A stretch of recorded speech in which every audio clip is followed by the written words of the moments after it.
Hey, welcome everybody to You Can't Make This Up. Are you ready to rock and roll? Hey, we're pretty much getting to the end of the week. It's Thursday. I know we all got Friday left. But what a week. What a week it's been. What a week it is right this minute. I don't even know if we'll have time to get into the MOU, the Memorandum of Understanding. Wow. We'll see how this goes. We're going to see how things rock and roll. But hey, as long as we're just starting out, listen, let's just start off here, since it has been quite the interesting week with the Memorandum of Understanding. Look at this. I got a picture here for you. My friend Joe Kerr sent it to me. World breathes sigh of relief as terrorists promise to be good. Thank you, Joe, for sending me that. You just got to love it. I look at that and go, yeah, no kidding. This stuff is just nuts. Well, given all of these things, let's just roll from here. Oh, by the way, let's just roll. Ready? It is the end of the week. It is You Can't Make This Up. Let's look at this. Gays for Palestine. Let's go here. Watch this video. We got a lot of videos for you today. Watch this.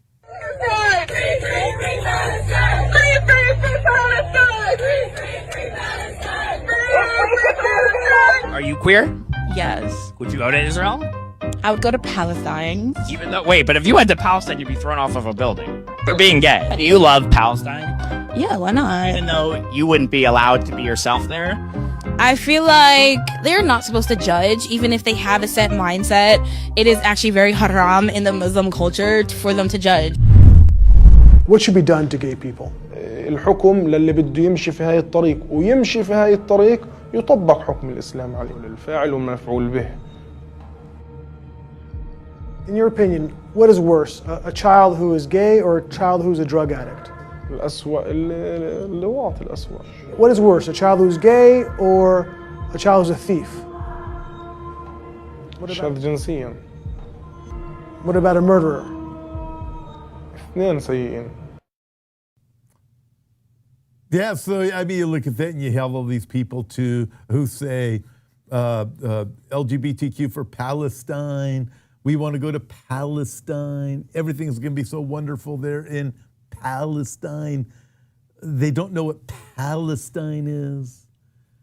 You look at this stuff and you go, it's kind of a interesting world, isn't it? I want you to think of this. When the name Palestine was applied to the region of Judea and Samaria, I know some of you know this, it was Hadrian, the Caesar, about 135 AD, about 65 years after Titus had destroyed Jerusalem.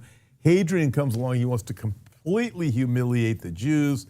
He shuts down the revolt of Simon Bar Kokhba, and in the process, what he does is he puts a temple of Zeus on the Temple Mount where the temple was. One of the reasons why we know that the temple used to be on the Temple Mount is because Hadrian marked the spot with the Temple of Zeus.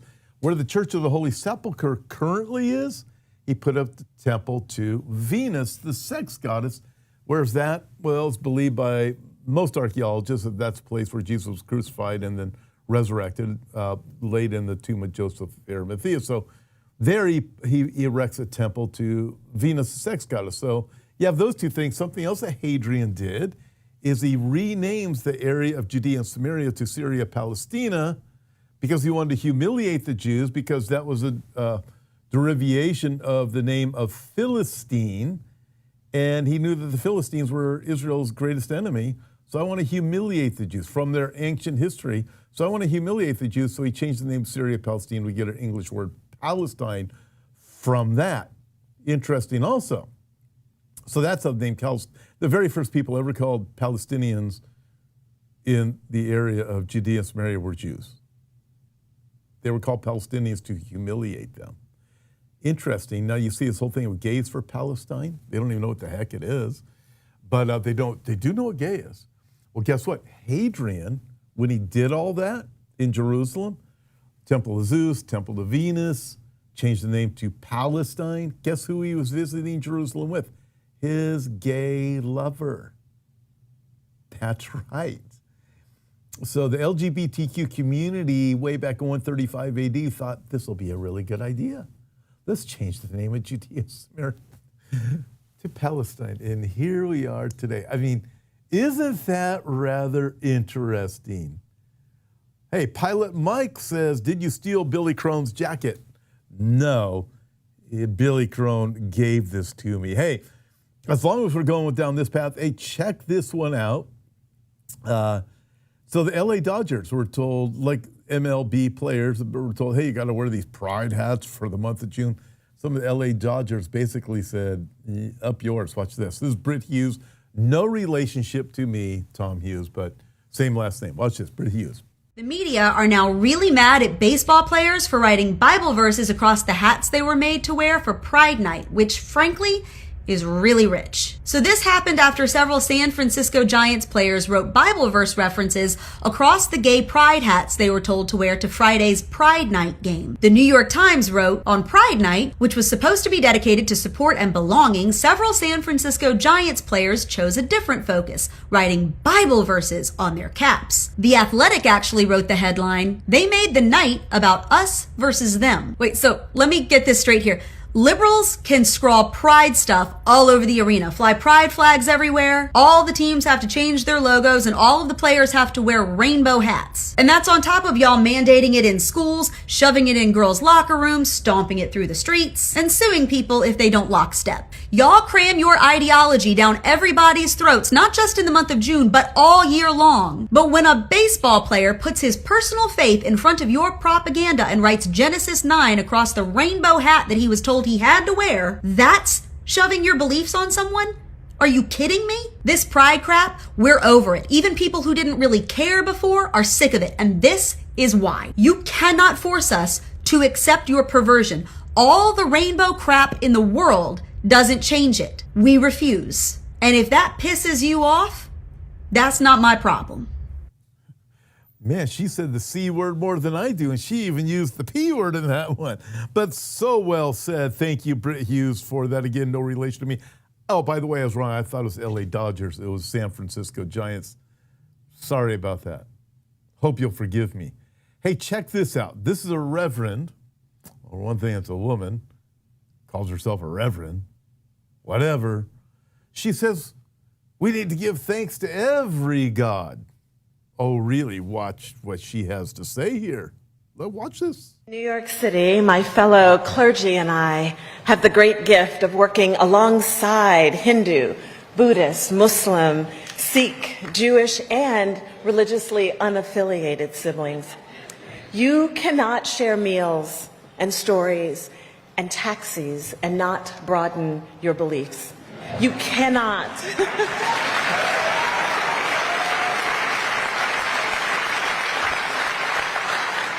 You cannot share prayers and petitions and tears and not experience a bigger idea of the God you were taught. You can't witness the power and praise present in temples, gurdwaras, mosques, synagogues, rallies, and vigils, and fail to question the size of the God we've been given. The edges don't hold. They don't hold for me anymore. In these times when hope can feel lost, when our questions are as complex as the answers we seek, I call on a bigger God. The people who insist on any one religion's superiority have lost the meaning of God. Wow. Wow. Wow. I look at this, all these other gods, we need to worship all of them. We need to say thanks to all of them. All right, number one, this is the woman who's in the position of being a reverend, whatever a reverend is. And then it's a woman who's biblically out of her position, kind of like Paula White, may be part of the problem in the White House. Oh no, she is a problem in the White House. You got these spirits and demons everywhere. Okay, now Jesus himself says, when she says all these other gods, this other religion that claims to be the religion. Well, what did Jesus claim? Well, in John chapter 14, verse 6, this is what Jesus said. I am the way, I am the truth, I am the life. Nobody comes to the Father except through me. According to her, everybody goes to heaven. According to Jesus, through all their other gods. And you get to know them because you ride in taxis with them and you go out to eat with them at Taco Bell or wherever. I say to you. So, Jesus says, I am the way, not a way. I'm not one of many gods. I'm the way, I am the truth, the life. So, put that in your pipe and smoke it. Take it up with Jesus if you don't like it. All right, let's move on from here. You ever wonder about these protesters? Are any of them actually paid? We know they are. Well, this guy gets busted. Watch this. Great video exposing this guy is the fraud that he is. Watch this. Would you like to see visas given to Palestinians to come to America? You're a propagandist and a hack, and your facts are wrong. All the say in your videos, it's like half wrong. Okay, tell me what's wrong. I'll get back. I'll get back. Why did you think that was a big move that you did? You just stopped a nice conversation that was happening. I just want to say you're very dishonest. Okay, thank you so much. You want to continue our conversation? Yeah. Meet Kay Pritzker. He's a paid protester with a cover. You see, when you look at him, you think he's any other protester. He embeds himself in the chaos and chants like everyone else. Just when I initially walked into this protest, you see him just blending in, but something else is happening here. Here's him taking photos on stage at an anti-West rally in Times Square. He's a journalist. He works for Gray Zone News, but here's him protesting at a congressional hearing. Join Code Pink and answer coalition. Here's him marching with an Antifa flag. Here's Kay again posing as security outside Venezuela's embassy. Before he was at Gray Zone, Kay worked as a producer at RT America, the Russian government-funded propaganda channel, and then Kay co-directed The Encampments, a documentary about the Columbia University protest encampments. And Kay didn't just cover those encampments, he lived with them for 12 days. If you take a closer look at the movie poster, you see it's sponsored by Breakthrough News.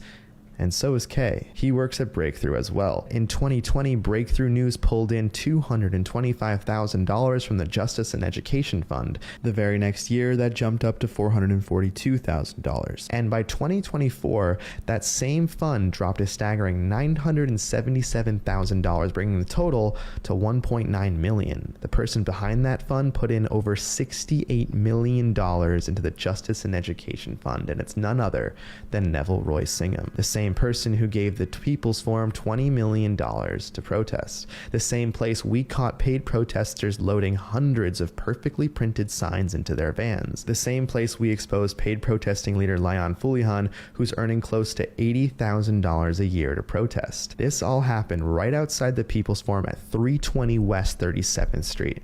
And you know what else just happens to be located at 320 West 37th Street?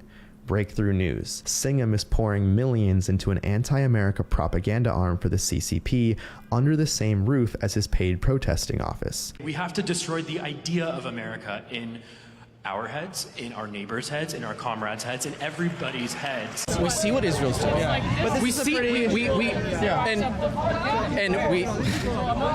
You got it. Go, keep going. This, get it out. It's a genocidal ethno state. That was a good talking, but you remembered that one. No. Like. Wow. I mean, we hear these things. We've known these things. We've watched these things since way back March of 2020. And then we fast forward to BLM and Antifa. I did a report in 2017 for his channel TV. And the report that I read and talked about was George Soros saying he's going to pour $5 billion into the U.S. to destroy the U.S., and he's going to do it through media. That's 2017, I read that and talked about it.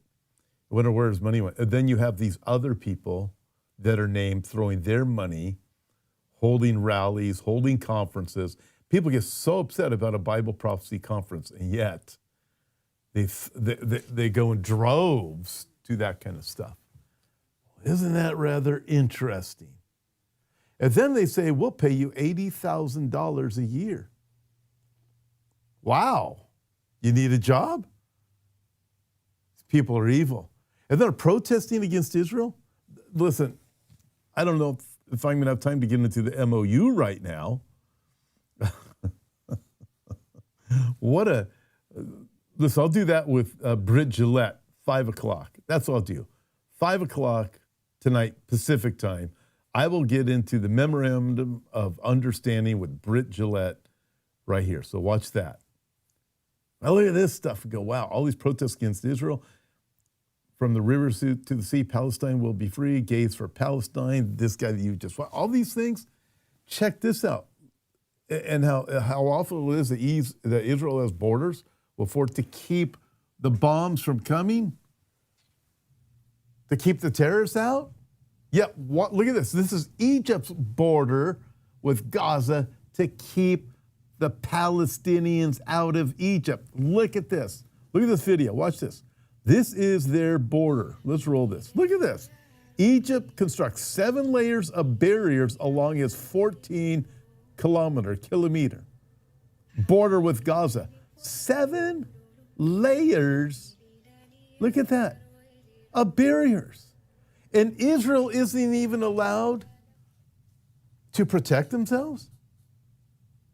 Or they get shot, women get raped, their babies are cooked in microwave ovens, and Israel's not even allowed to do anything about it?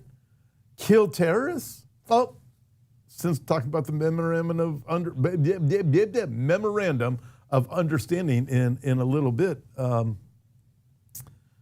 with Britt Gillette, isn't this strange that in that MOU, that the allies of the U.S. cannot, apparently when it comes to Lebanon and the terrorists coming out of Lebanon, they're not allowed to do anything. So Israel now has to take, because of Trump, has to take rockets from Lebanon and just take it and not be able to do anything about it? What the heck? I have a lot more to say on this. We'll have to talk later about it. I tell you, what do you do? I mean, but Egypt, 7 layers of barriers because they know the truth. The MOU, to me, is shameful. Okay, well, let's do this. We need to lighten up the load a little bit here right now. This is for all of our friends throughout the world, because all kinds of people have come to the United States of America to watch the World Cup. Of course, some are in Canada, some are in Mexico, the Americas, but much is right here in the U.S., most of it. So people from all these other countries are visiting the U.S. right now. And watch this. Got a quick video for you. I think this one is also Britt Hughes. Watch this. They're even going to end up at Buc-ee's in this video, if I remember correctly. Let's roll this. Let's get a big chunk.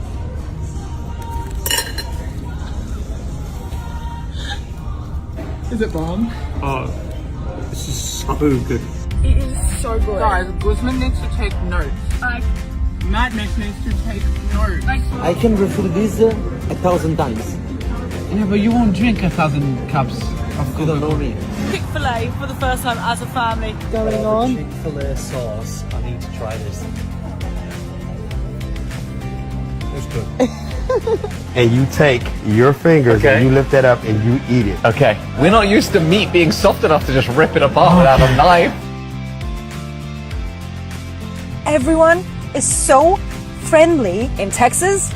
No point in being intimidated because everyone is literally has a heart full of gold, it seems like. Right behind me is the world's biggest gas station. Only America can make a gas station an attraction that everybody wants to come and see. I honestly think unless you live in America or unless you visit here, you can't really comprehend how nice these areas are. Europeans figuring out. Well, I look at that and think, man, it's so funny. And of course, Buc-ee's is even there. I'm so excited because check this out. There's a Buc-ee's coming to Arizona. I'm not in Arizona. I don't live in Arizona, but I'm close enough to Arizona. This is what I am going to be able to do in the very near future for my friends out there in the Phoenix area, Dave Bowen and others. I'm so excited about this because I'm able to drive to Arizona. I can go to Buc-ee's. I can go practice at Top Golf, because everybody knows I need a lot of practice at golf. Not as good as John Haller says he is. But anyways, get to go to, soon, right there, right by each other. I get to go to Buc-ee's. I get to go to Top Golf. And guess what? So the Arizona Cardinals are there, football team. That means Dallas Cowboys will come there every now and then. So I can go to a Cowboys game with the Buc-ee's and a Top Golf, and I don't have to get on a plane to go all the way to Texas. I can get in my car and drive there. I'm pretty excited about this. So I just want to thank the state of Arizona for moving a Buc-ee's to you. But anyways, I look at this, and people coming from all these different places of the world going, wow, these are pork ribs? This is the Buc-ee's? I mean, they even like Chick-fil-A and was it Chipotle and all these different places? It is amazing from traveling in various parts of the world how much Americans take for granted from grocery stores. I'm telling you, I've been all over the world. You don't see stores like we have in America. You just don't see them. I mean, there's obviously products everywhere in the world, but I mean, there's so few and far between, I'll put it that way. And here you get like 20 grocery stores that are big, all within a very short, small distance. But we take so much for granted here in the U.S. Well, let's see. There's this great comedy skit. Let me show it to you. This is pretty funny. It's about pit bulls and Muslims. Watch this. This is by far the funniest roast on Islam I've ever seen. Check this out. Theo's like, he's such a sweet boy. Everyone knows dogs. Like, he's the classic lab. He loves everyone, wants to play with everyone, but I won't let him play with pits. Because the thing is, pit bulls are like Muslims.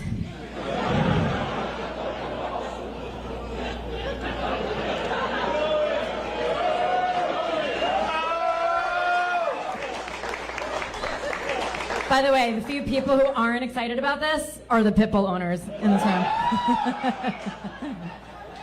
Listen, they're not all violent. Most of them aren't, but somehow almost every violent attack happens with them. They're like the Al-Qaeda sleeper cell of dogs, you know? You'll see a pet for years, so happy, so sweet, and then they get a signal that we don't see, and they're activated, and your face is torn off. And then you have some liberal white woman defending it, saying that you shouldn't put it down, and that somehow it was your fault. And they're like, well, all the ones that I grew up with were super peaceful. Great, we should put them in our dog parks, because it worked out so well in all the other dog parks, right? This is a breed that was they made it just recently. It's meant for illegal fighting. And we have to pretend that all those years of inbreeding and raising them from a young age to fight, like that just goes away and suddenly they're westernized, domesticated.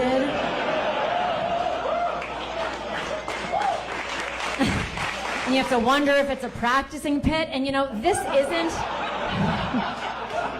isn't a metaphor for anything. It's very funny. But that is great. So well done. You can't miss it, can you? No, so well done. I'm going to show you. All right, we're going to shift gears for a minute now. All right, I'm going to show you. This is so cool. This assassin is in Australia. We'll get there in a minute. Observer says, I own Chihuahuas. They are the orcas of the canine world. You know, this is what I know about Chihuahuas. We had a Chihuahua for about 2 weeks, and we kind of live in a rural area, and I was afraid a hawk it was only this big, right? And we had it because it was little tiny. It wasn't a full-grown Chihuahua this big. It was just big. And I was afraid a hawk was going to come out of the sky when I turned my back and grab that thing and take off. So we needed to give it. We gave it away to a friend. Oh, my wife was heartbroken. But so I know that about Chihuahuas, and my wife. That was years ago. She's still not happy that I did that. And the other thing I know about Chihuahuas is they like Taco Bell. And so, all right. Anyways, I'm going to go here for a minute, and then we'll get to the tip of the week. But I want to show this video. This is really cool. This totally shifts gears. This is this guy that's going to go and assassinate. He wanted to assassinate Billy Graham. I'm going to let him tell the story. Watch this. I think. He was a man that I hated. We hated Christianity, and he stood for everything we hated. I do not believe that you have come here to hear a man. I believe you have come to hear a message. The 10 of us went to that crusade was to kill Billy Graham. I made up 10 zip guns, so each member had one of those. I said to the guys, come on, we're going on the green. And we spaced ourselves so that we could see each other around where Billy Graham was preaching. We decided that we would leave it until the appeal time. Not before, but during the appeal. We would kill Billy Graham. There are thousands of you here today that have burdens that need to be lifted. My gun was under my jumper, and I'm standing there, and I looked around at this crowd, and I thought, what the dickens are all these people doing here? And I turned back around, and then suddenly a voice said to me, what are you doing here, George? And I quickly turned back around to have a look and see who was there, and nobody was there that I knew. And I got very uncomfortable about that, I can tell you. Very uncomfortable. The Spirit of God is speaking, and He's here tonight, and you know He's here. And there's a little voice down inside of you that says you need Christ. That is God speaking. Okay, I know this is you, God. You took my dad. You hurt me so much. Why should I love you? Why should I care about you? And God said to me, George, I didn't take your dad to hurt you. And indeed, he said, I would never hurt you, full stop. Well, by this time, I'm starting to melt a bit. Now, remember that I hadn't cried since 7.5. I tell you, before you leave this great stadium, you can find an answer to the dilemmas and mysteries of life. If you will come and surrender yourself without reservation to Jesus Christ. I thought about it for a while, and then the appeal came. I suddenly began to weep. And I cried, and I cried, and I cried. My zip gun was under my jumper, and I put it on the ground, and I ran to the front.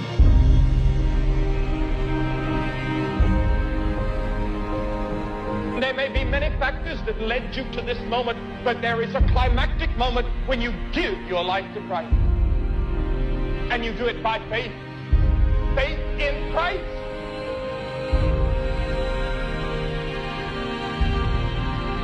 The amazing thing was that 9 out of the 10 of us got converted that night. Then we were all a bubbling mess. We really were. And we talked about, you know, how wrong we were and the things we'd done and all this. It was quite a night, let me tell you, quite a night. That is cool. I mean, I look at that and think, you know, what a great reminder about the hope that we have in the Lord Jesus Christ.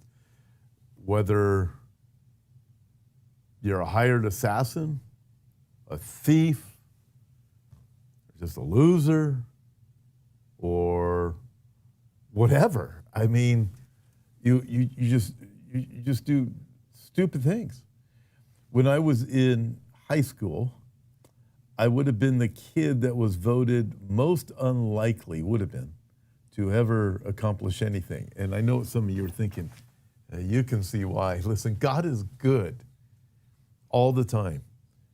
And from the moment he saved me, I never looked back. Doesn't mean I'm perfect, because I ain't been perfect. I'm not the man I ought to be, but I'm not the man I used to be. I'm not the man I'm gonna be. And I'm not the man I should be.